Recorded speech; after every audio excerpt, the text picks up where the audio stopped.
ko? Bakit ako bumalik dito sa bundok?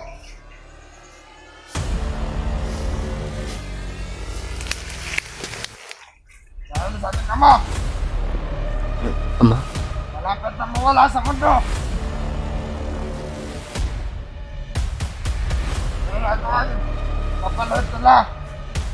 Hindi natin sa pinatapalakas. Na Commander.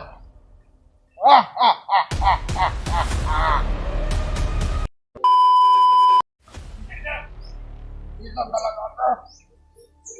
Nandito ka na. Hindi na kita pipigilan. Hindi na ako papayag na makawala ka pa.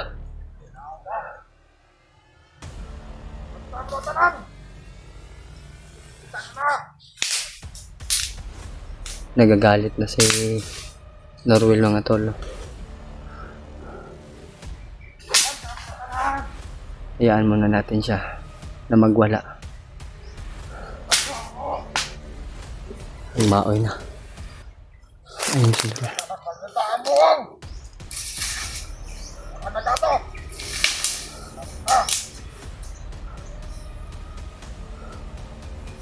Ano? Ang sala yung katawan. Katawan ko na to. Yun akala mo. Yawa.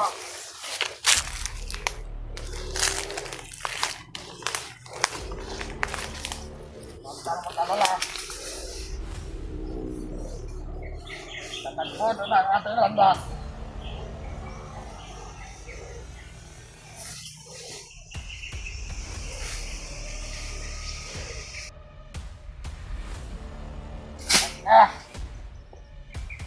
Ito naman. Marinig mo. Sasabihin ko. Bakit ako bumalik dito sa bundok?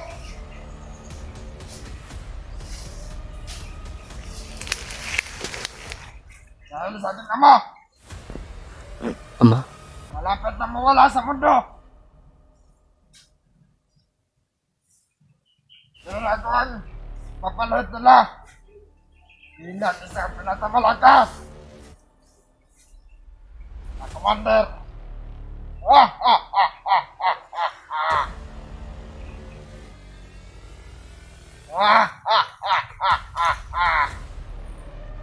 Wala nang makakatigil sa akin.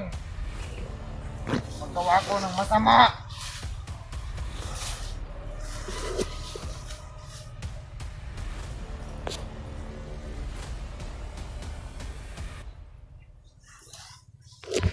Yung idol.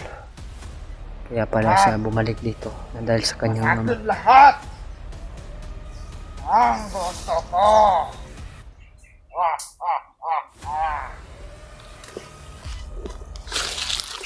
Ikaw, nasa naman.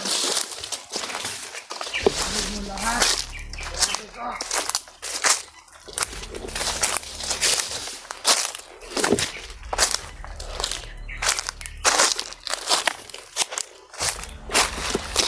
yung idol. Nagtaka lang ako, no? Sa sinabi ni Norwell. O kalokohan lang yung sinabi niya. Rinig naman natin, no? Bakit daw siya bumalik sa bundok? Dahil siya daw yung gagawing kapalit sa kanyang ama. Pero noon mga tol, sinabi niya sa akin ay wala na siyang ama. Pinatay daw.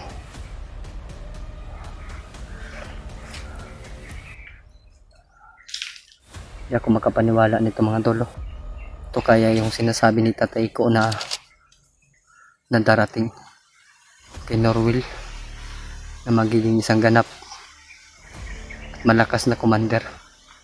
Narinig ko talaga yung sinabi niya mga tol.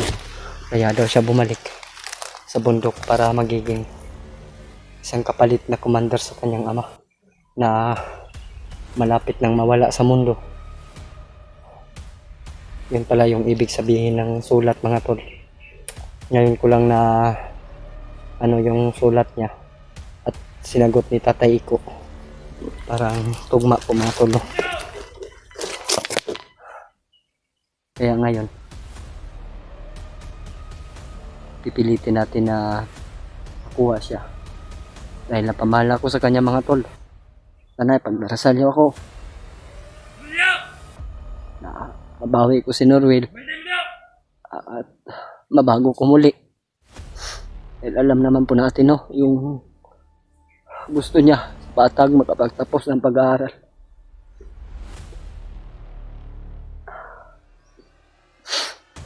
Hindi ako makapaniwala mga tol na ganun pala.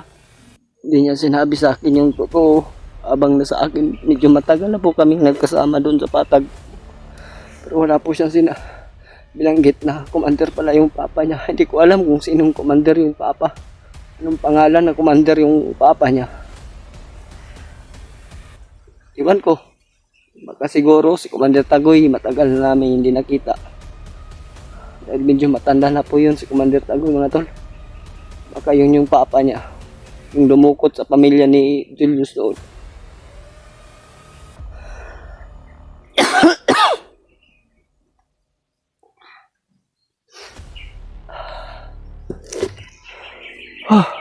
Ilan tayo mamala ng pag-asa mga tol.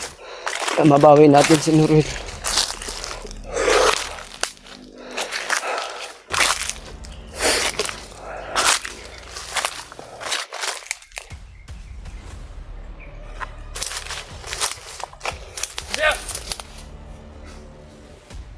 Ano?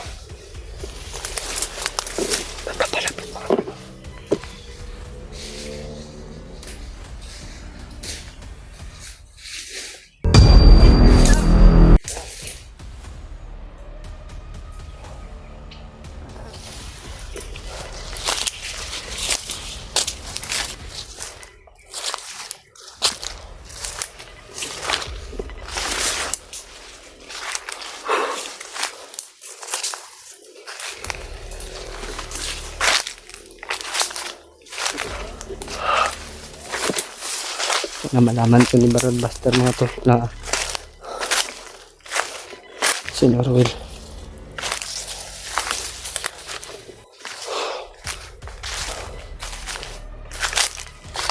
wala na si Norwell. Balot na ng kasamaan mga tol.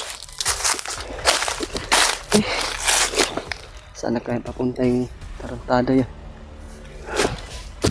Sana mga tol ay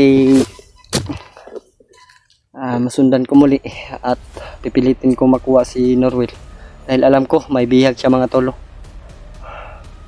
Siguro yung bihag magkapagsabi ng totoo sa akin. Parang may mga ingay doon sa unahan mga tolo.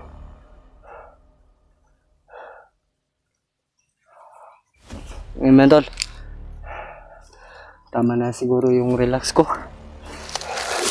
Tayo na yung umalis.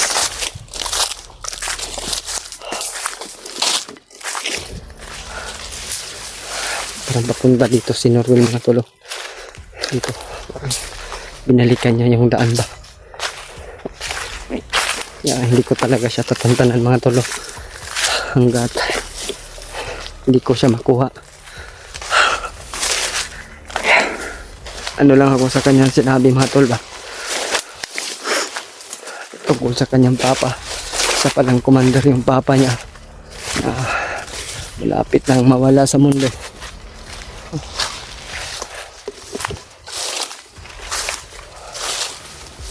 Siguro pinadala sa kanya yung sulat. Tagal na siguro yung nasulat. Pag-isip-isip lang siguro niya na kailangan din niyang balikan yung papa niya.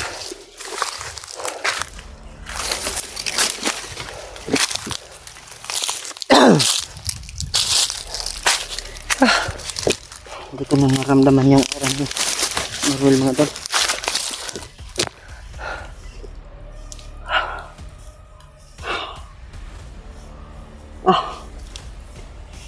Yun pala sigurong dilubyo na maririnig at maririnig ko kay Norwell, no?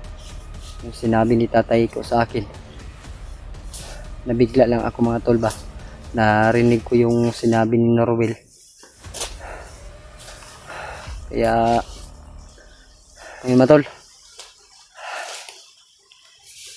Parang nawalan ako ng gana sa kanya.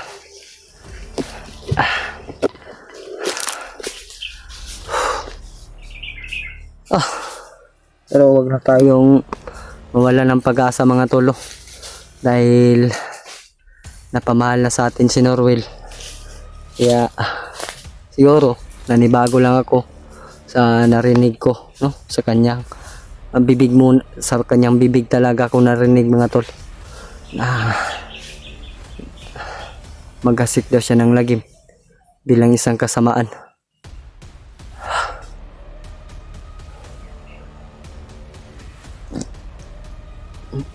Pero marami naman pong nagsasabi sa akin baka na-hypnotize lang. Baka lang siguro na sinabi lang niya sa akin, sinadya niyang sinabi niya kanina para mawalan ako ng gana. Ganyan naman talaga mga bandido mga tol. Gumagawa ng paraan para hindi namin matulungan yung tinulungan namin. Kaya ang gagawin ko ngayon mga tol, hanapin ko yung bihag nila kung nasaan nila nilagay. At matulungan ko. Siya yung makapagsabi ng totoo. Dahil siya ang nandoon mga tol. Kaya mga tol, dito na lang po siguro yung video natin. Abang-abang na lang po tayo sa susunod nating upload. Tayo po ialis ngayon.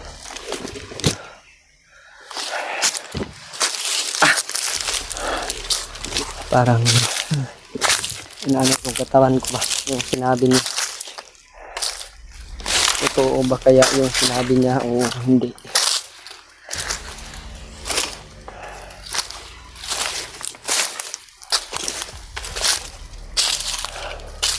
Nandito lang talaga siya na area na to si Norwell. Ikot-ikot lang siya. Kaya sigurado tayo na makukuha natin si Norwell. May araw din yun. Siguro hindi pa tayo handa. Labanan talaga siya si Norwell. Kaya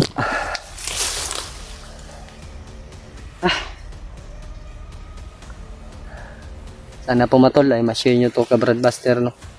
Kung ano po yung sinasabi ni, para marinig ni Bradbuster yung sinasabi ni Norwell tungkol sa kanyang pagbalik dito sa bundok. Tanong ko na lang po sa inyo mga tol, kung totoo ba yung sinasabi niya o may duda ba kayo na sinadya niya lang yun para mawalan ako ng gana sa kanya. Kayo na po yung humusga mga tol. Sa akin nag-isip-isip pa muna ako mga tol. Kakausapin ko muna si tatay ko kung ano po yung talagang totoo. Baka may alam si tatay ko, no? Ngayon mga tol, hanggang dito lang po yung video natin. God bless po sa ating lahat. Abang-abangan po tayo sa susunod nating video mga tol.